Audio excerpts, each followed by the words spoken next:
Welcome back to Animal Crossing New Horizons. I'm dear darling, as you see what's going on our lovely island of Fawnhollow today, a day after Valentine's Day, and a day where, you know, I don't really have much to talk about, to be perfectly honest. I'm just sort of thinking, racking my brains. Nothing really comes to mind. What I am sort of like consciously aware of now is the fact that, of course, the anniversary, I suppose, of the channel is coming up, and I'm just sort of like, I wonder if I have enough time to do everything. Well, obviously it's not a bad time to take a holiday necessarily. Holidays are kind of like, you know, regardless of, you know, the timings or whatever's going on, and, you know, this, of course, being a personal hobby, it does not take that high priority. But anyway, good evening, everyone. Right now in Fawnhollow, it's 7:54 p.m. on Wednesday, February 15th, 2023. So I was just trying to think about what I've got to do. You know, I've got to festival on the 20th, of course. What I've got to do, I suppose, because I need to record, as I said, 2 weeks of pre-recorded Animal Crossing episodes. I don't have to, mind you. I'm just choosing. That's my intention to, but I suppose if I can't swing that, then I won't. But I think I probably can. 2 weeks is a lot, but 2 weeks is not like that much because I've recorded a lot in advance of the other games. The only thing being that Cuphead as a series is finished. I don't think Cosmic Express is going to finish by the time I finish recording all the videos of Holiday, but maybe it will, maybe it won't. I can't really say for certain. So I'm just trying to think it through. Amori has finished, but, you know, the last episode of Amori is after I come back from holiday, so it's not actually too bad. It's not great either. What probably will happen, I'm guessing, is when I come back, some of the series which are ending, which I haven't like recorded, the next ones are going to have transition series in between. Like I might go back to Spiritfarer and do the DLC, or I missed out on that, or Bug Fables. I might have like a quick episode of that. Like I made a list of games to go back to, I think, to like if I ever need like to buy time. And it's apparently Spiritfarer, Bug Fables, A Short Hike, and a Bug Snacks will be filler titles. So if you ever see those uploaded, then you know that it was like I didn't have enough time to actually properly record an episode of a new series. What was even following Murray? Oh, okay, those games are following Murray, I see. Or one of those two games. There's also another thing, obviously, I need to do with new thumbnail out of, I suppose, for Animal Crossing. I don't think it's going to be nearly as extravagant as this one. I mean, the plan basically is to feature the Fawnhollow residents. That's not really going to change or anything, but I don't think it's going to be as involved as the one I did for this year, to be honest, because this year, I don't know, it's like you obviously can't escalate every single year. At some point, you've got to have like a normal amount, and, you know, because, you know, I only did like 3 years of thumbnail arts. You know, first year was just for first year, and the second year escalated, and the third year escalated once again. Obviously, that is not sustainable in like any sense of the word, so you know, thinking more long term, it's just going to be a nice thumbnail art. Although maybe, you know, that gives room for it to change more often. I don't really know. That's probably not going to happen. I'm going to be honest right now. And I simply don't have enough time to do something like that. But yeah, I don't know. I'm just, you know, I'm starting to think if I've got enough time to do everything. And I think I do. It's just going to, you know. And I need to record some Cosmic Express today. And that'll be...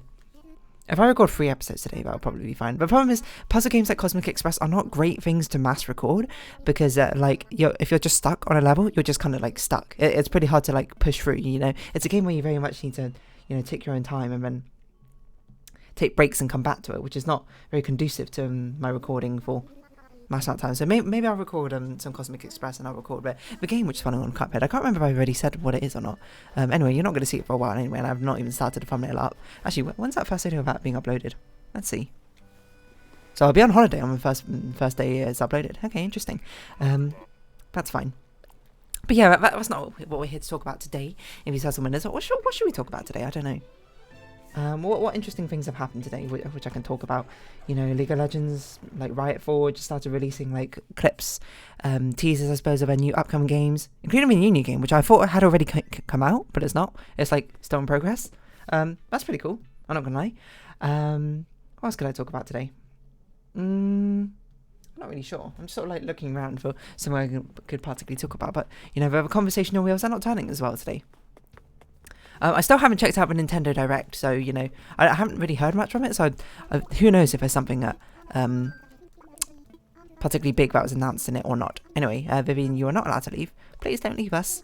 The people here from Fawnhollow are here forever. Oh, did I just hear a... I did! I was going to say it. I heard a meteor shower thing. It's past 6 PM, so we could actually find Celeste. And since there is a meteor shower, that's what we're going to do for this video, is we're going to try and find her. Because I believe we're missing whatever What astrological sign are we in right now? Aquarius? Yeah, sounds about right. No, we might still be in Capricorn. No, I don't think we're in Capricorn. No, we can't be. Yeah, we're in Aquarius going on to Pisces. I know your name. I know your name. No, I don't. Sparrow. Okay, I didn't know your name, it turns out. Yeah, I don't really know what to talk about. This is where I normally turn to Reddit, be like, oh, what sort of things can I talk about that I saw, that were on my mind? Nothing really. I don't know. Oh, you know what I can talk about? I can talk about ChatGPT or AI, you know, I suppose, talking text technology. Obviously, AI art is a whole, like, sort of different issue, which I'm not going to delve into because I'm not, you know, despite the fact I do, like, you know, art, you know. It's not really something which I feel like I'm all that qualified to talk about, except for, you know, it does genuinely suck. And no, it's a thing with AI in general where I like the concept of technology. I think it's cool, but I don't like the way it's being used and utilized, I suppose, in the world. You know, obviously having people's art being used as training material is not great, especially if they're not public domain art. If it's public domain, then I guess it's sort of like fair play.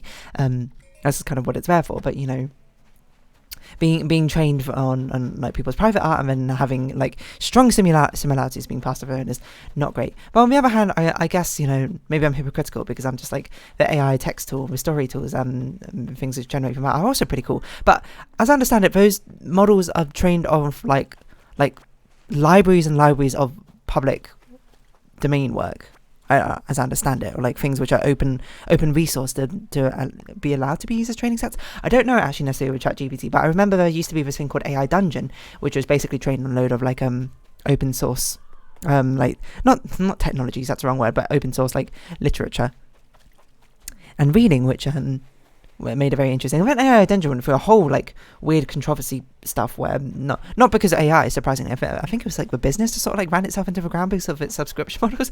I don't really know, which is a bit of a shame because AI Dungeon I actually thought was kind of cool. To be fair, it's not something which really grips you for that long because it's kind of nonsensical.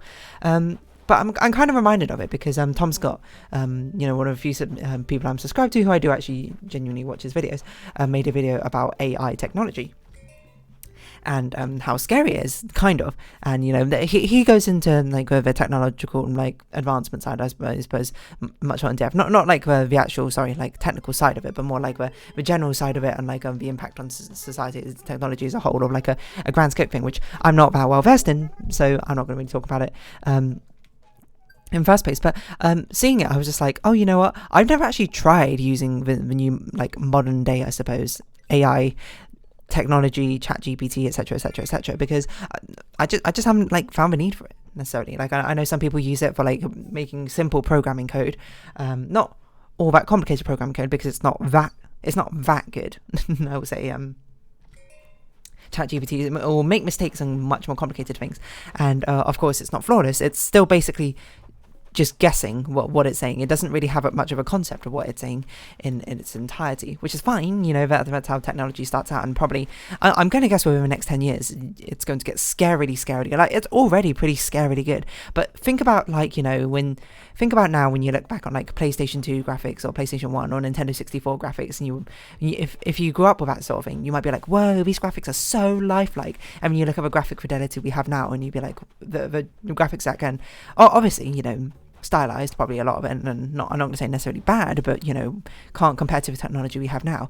And now we look at AI and be like, whoa, this is like crazy. It's like I'm actually talking to a person, and probably in the future it will be literally indistinguishable. Like there will be no marks of it. Will probably like learn how to be human faster than humans can, which is, you know, I don't know if that's scary necessarily, because it's kind of scary and it's kind of not, kind of like exciting at the same time, I would say, because, you know, it's hard to think about. Because this is the sort of thing where I'm like, I don't know if I'm going to end up being on the wrong side of history about this necessarily. Not in like a dramatic sense, but being like, oh, I'm going to be like, oh, you kids, you whippersnappers, and your AI technology, when really in the future it's just going to be something which is just incorporated into daily life. I don't know, just part of like a process. Who knows? A lot of things have gone that way. And I suppose I'm starting to be old enough now to start to feel like the technology is shifting on away from me. But I'm still kind of like, but AI writing stuff is kind of cool. You know, I talked about the fact in our writing group, like one of my friends, he made AI write his story. It was just all meant to be a kind of joke thing. But the story it wrote was kind of like strange as heck. It was insane, is what I'd say. it was basically a story that went at like 10 million miles per hour plot wise, and I think that's like over criticism I gave, because he kept on my hush hush. It's amusing is what I'd say. But I was using it because I was like, I'm gonna give it a shot, and then I was like, okay, you know, I've seen people use it in like a D&D subreddit, one of the D&D subreddits, I don't know, about to like build their world or whatever, and so you can, you know, ask and be like, ask me questions about my world and I'll answer them, or like etc etc. I didn't do it for a D&D world because my D&D world idea is not very fleshed out. It's funny how often it gets brought up now, because some of my friends are bringing it up being like, oh yeah, but that D&D campaign, I was like, oh, it's gonna happen eventually. Maybe I say as I give myself no time, spare time I suppose, to actually work on these sort of things, but it will happen, I guarantee it. Or maybe not. I just need to like figure out like some sort of scheduling, or like to do all the things I want to do. I wish I could like just duplicate myself. That'd be great. So then I can do all the things I want to do all the time. Anyway, that, you know, that will have to wait until I'm back from holiday, I suppose. When I got a bit more time probably to do stuff. But yeah, what was I going to say? Oh yeah, so I didn't use it for my D&D world because my D&D world is not really that fleshed out, and while it is nice, I suppose, to have AI to sort of like prompt ideas and that sort of thing, ultimately the ideas that AI are using is not like created from nowhere. They are stolen, and not stolen necessarily, but like plucked and trained from model data sets I've seen before, so it's not really the same. But I used it to talk about things like characters I have in my head, because that's a lot easier for me to talk about. I'm not so great at like world building lore thing, but I'm pretty good at making characters, I would say, and like, you know, personalities and that sort of thing. So I was like, oh, you know, I'll talk to the AI about like a personality about like one of my characters or something, and it's really surprisingly good at stoking discussion. It's not perfect, I would say. You know, I wouldn't say like it. Like, maybe in the first few, like, prompts, I'd be like, hey, this seems like a human. But then, like, once you start doing more, once you get into, like, 10 or 15 prompts, like, conversations back and forth, you start to be like, this doesn't seem very human. Like, it's not like a human wouldn't say that. It's just, like, it feels like a human wouldn't say that in this context. Like, there's a lot of, like, repeating things over and over again. It's probably what I'd say. Like, they're phrased how a human would say them. But, like, it just sort of feels weird because it's just, like, you know, if you had talk to a human, I suppose, in that context, you wouldn't need to say that because it's already implied with a conversation, I suppose, is how I'd put it. So it's just superfluous, but it's still very good at like stoking like ideas and things I was thinking about, because but it's basically, its scope is only really limited to the information you give it, which is, you know, something which takes a while, I suppose, to really work up, because you need to talk to the AI enough for him to be able to understand what you're talking about in the first place, and then, you know, that's how it goes. But I'm interested to use that as a tool, you know, in the future. Story creation, not in so much in the idea of like using it to create things for me, because, you know, the same way with AI are, it's like pretty not cool, you know. It's effectively I suppose taking credit or work of someone else, but or multiple other people, I suppose, the people who wrote the original data set and the people who wrote the model program, I suppose, to create it in second place. But I think it can be a very useful tool for like stoking ideas in the first place. Right, like the same way you can use AI art, maybe you can generate it on, you know, public domain stuff or your own art or whatever, and you can use it as a prompt to basically be like, how would this be displayed? And plus, you know, it's just like generating ideas, or maybe like mood boards and that sort of thing. I think it could be very useful for. The same thing with like the AI like text generator, I suppose. It's not going to be great at like writing, I think, a story for me perfectly. It will probably write a serviceable story, but it's not going to be something that I'm going to be like particularly thrilled with. One, I didn't do it by myself, and two, it's, you know, it's got flaws in it. Not to say that my writing doesn't have flaws in it, but it's going to be a fantastic sort of sounding board, being like, how does this sound, or like how else could I take this directions, like being able, you know, like there's a thing in programming called rubber duck debugging, which is, you know, that sort of idea where basically you have a rubber duck. If your program has a bug in it, you talk to a rubber duck and explain what your code does, and you find out exactly what's gone wrong with it. And there you are, Celeste. And there you are, Perry.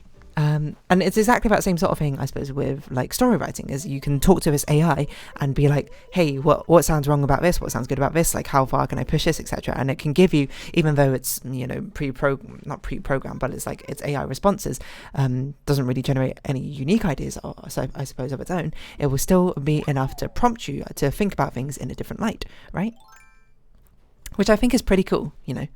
it can be used as a sounding board for ideas, which is basically fantastic, I would say. As you know, like a sole creator or whatever, you can use it to be like, hey, should I do this? What do you think about this? Can you give me an idea about this, etc., etc. I could totally see me using it in like D&D campaigns, being like, what should my party run into, I suppose. There's something here, or like what's a strange thing we can find in town? Okay, this Joy-Con drift is insane. There you go. So yeah, and I think it's pretty cool. But yeah, as I say, I don't think it quite passes the Turing test now, but it sort of passes the Turing test. Like the first few, as I say, the first few words, to me, it seems like, you know, pretty indistinguishable from a human. But then, like, as it goes on, you're just sort of like, you know, you sort of like end up repeating things, or you can start to sense patterns from it. Because the way I've used it is being like, hey, this is my character, this is a short description of a personality, ask me questions about it so I can develop their character more. And they'll start asking about the personality things. But they never, like, conjure up something of their own accord, its own accord. It always be like, how does this philosophy work with this character? How do they approach this problem? How do they approach a situation where their like core philosophy is like challenged and that sort of thing, which is all very good points, all very good things to think about, but so far it's the only thing it's been trying to like suggest to me. So, you know, when it finally goes, like, it thinks of like a very unique, I suppose, question tailor-made specifically about the character I'm talking about, then I'll be like, whoa, that's scary. I don't know, let me see from my chat. My chats weren't that long, so I can see. So I was like, you know, here's a character. What's the biggest challenge or struggle they face? Can you tell me more about their childhood? And then it's like, how does childhood affect like daily life now as an adult? I mean, how do they cope with the feelings, the bad feelings? I mean, it's like, how did it change your outlook on like these are very sort of general-esque questions, I suppose is what I'd say, like general sort of philosophy-esque questions about like attitude and personality through life, which is good. But like, you know, when the AI starts asking me specific things about this, like it catches on like patterns which even I didn't like know about, or patterns I haven't explicitly told it, then I'd probably be like, whoa. But as of right now, I mean, artificial intelligence, I suppose, in the first place, is quite a loaded term. It's not like necessarily, it is very smart, but to think of it like as a free thinker, I think is, you know, doing it a disservice. It is basically, AI is basically the most incredible pattern recognizer in the world. It's probably the better way to look at it. Because it's not like when you're programming these things, these machine learning sort of things. Like, I will say, I'm not an expert in this field, by the way. I have like a passing knowledge. You're not basically programming a brain. You're basically programming something to sort of like dynamically be able to change an experiment on the fly, and then eventually it gets really good somehow. But it sort of like works as mystery. Like, see, if you want to know more, CGP Grey has a fantastic video about like these like machine learning bots and that sort of thing. So, you know, more details there. I'm not an expert. He's probably done a lot more research than I have.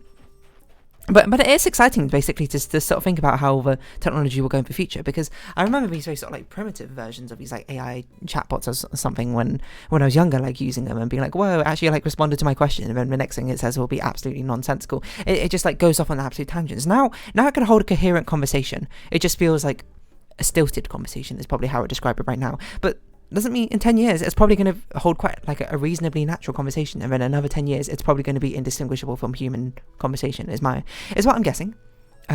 Because, you know, the rate of technology accelerating is crazy. It will eventually plateau, but I don't think we're at plateau. I still think we're in the early stages of the upclimb, to be honest. I still think we got like 10, 15, 20 years of like rapid growth of AI technology still, and then it will start to plateau. That's my guess, which I don't know if that's scary.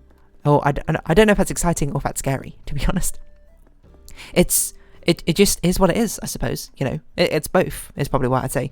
Because obviously, you know, and hopefully by then, you know, as it gets incorporated with our world, we can start, you know, approaching things in a different way. So, you know, things to do with AI is like, oh, now it's properly incorporated into the law system. You know, we understand where we stand on like things like copyright.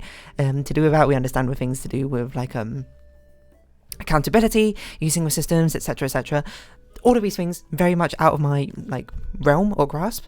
I'm just at the end of the day, I'm just a consumer, I suppose, of these sort of things. So I'm just sort of like along the ride, and probably you are as well, to be perfectly honest. I mean, I'm not going to, that's a bit presumptuous, I suppose. Maybe you are like an AI developer, maybe you're someone who works in law who's now like majoring in AI technology. I don't know, but it's well, it's going to be something, whether you like it or not. Something is going to be happening, because time, the eternal march of time, never stops. Anyway, I'm going to round this episode off here. So if you have been watching, thank you very much. It's been Animal Crossing New Horizons. I've been dear darling. Likes, comments, subscription, shares are greatly appreciated. Twitter, Discord down below. Hope we see each other again, but for now, it's our farewell. So until next time, bye bye for now.